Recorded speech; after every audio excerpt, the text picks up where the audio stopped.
It's a war for the female you want. It's a competition. Every man's trying to get her. It's a war for the car you want. It's a war for the money you want. As a man, you shouldn't be waking up going, how do I get happy? As a man, you wake up and say, okay, how do I perform?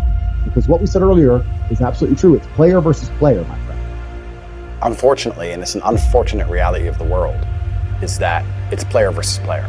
Like if you go to a video game, if you play Call of Duty, right? There's 20 people in there, and we're all trying to kill each other. And the world is very, very similar financially. I'm not saying we should have to be out here killing each other, but I'm trying to explain that there's a certain amount of resource and everyone's trying to get it. But the masculine imperative and the masculine perspective is you have to understand that life is war. It's a war for the female you want. It's a competition. Every man's trying to get her. It's a war for the car you want. It's a war for the money you want. It's a war for the status. It's a war. Masculine life is war. If you're a man who doesn't view life as war, you're going to lose. So as a man, you have to wake up and think, okay, everything I want, other men want. I have to outcompete every other man to get it. So how am I going to do that? Am I going to do that by living in the moment, ignoring my phone, having a fun picnic? If I'm stressed or I'm frustrated, then I understand it's my time to perform. And I agree that society puts huge pressure on men and it's time for men to perform. As a man, you either perform or you don't. And it is player versus player. The man who goes to the gym every single day, regardless of how he feels, will always beat the man who goes to the gym when he feels like going to the gym. And it's player versus player. And let me tell you something. As much as you want to sit here and disagree with me, it's women who decide who the winner is. Females will choose the man who's in fantastic shape. Females will choose the man who's got his money right. Females will choose the man who can fix any problem. Females will choose the man when they can go to him and say, can you fix this? And he says yes without panicking. That's who women want. I say that life as a man is exceptionally difficult. I say the most beautiful and the most terrifying thing about being a man is you're born without value. Society doesn't care about you. You're only going to be cared about based on how useful you are. You have the chance to build yourself up and become a superhero if you're prepared to do the hard work and be indefatigable enough to never quit. But if you're going to stand around and wait for a handout, nobody's going to ever respect you. And I think that a lot of people have forgotten about how difficult and how competitive it is as a man. We're always in constant competition with each other. And it's your duty as a man to stand up and say, I want to be as important and strong and good-hearted and God-fearing as possible. And I need to work hard to achieve those things. And the dangerous thing about overly emotional men is that they're dangerous. They're genuinely dangerous. This is what's crazy.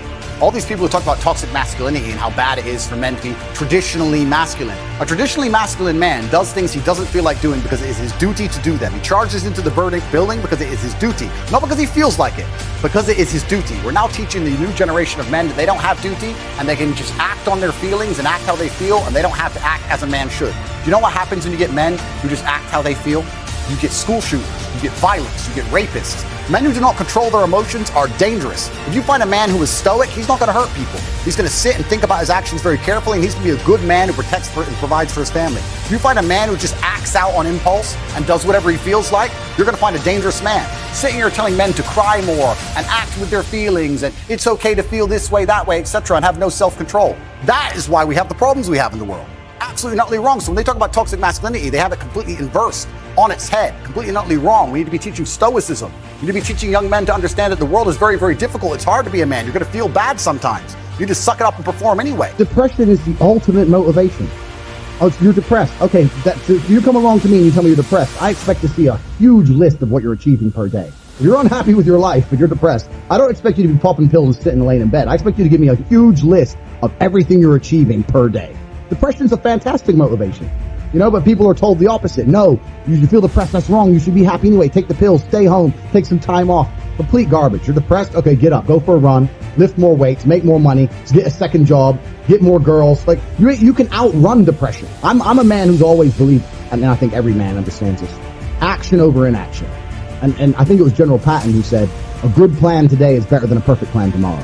You got to do something, and you got to do something fast. Yeah. You're just sitting around talking about it and hoping for things to get better. Has never, I don't know about you gentlemen, but every time I ran out of money in my bank and I thought I'm going to sit around and hope for something to come, it never really worked out.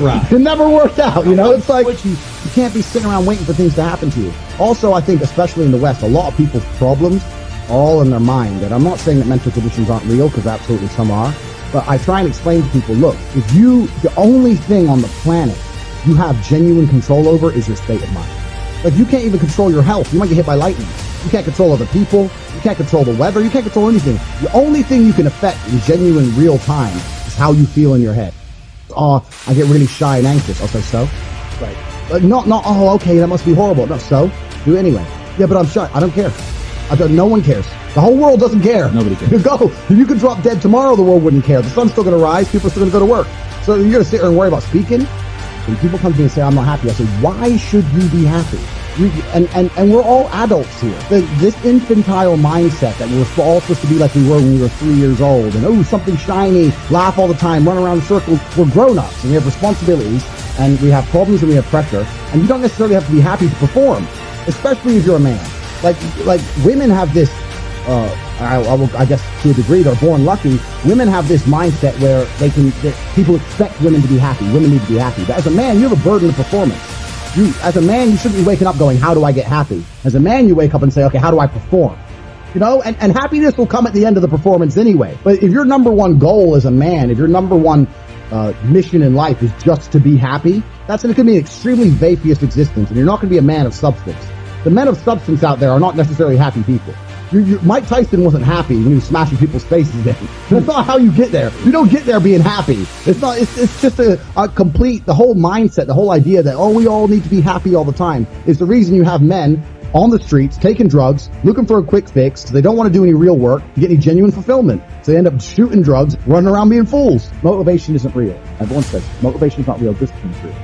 I do not feel like training, but I still train. Because I'm a disciplined individual. You don't get to go through life only doing the things you feel like doing. Do you know who gets to do that? Beautiful women.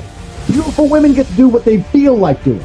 As a man, you have to do the things you're supposed to do. Because what we said earlier is absolutely true. It's player versus player. And I wake up and I decide, even though I don't feel like working, I'm going to work my ass off. And you wake up way down there, a peon, and you can't be bothered to work. What chance do you have against men like you? You don't stand a chance.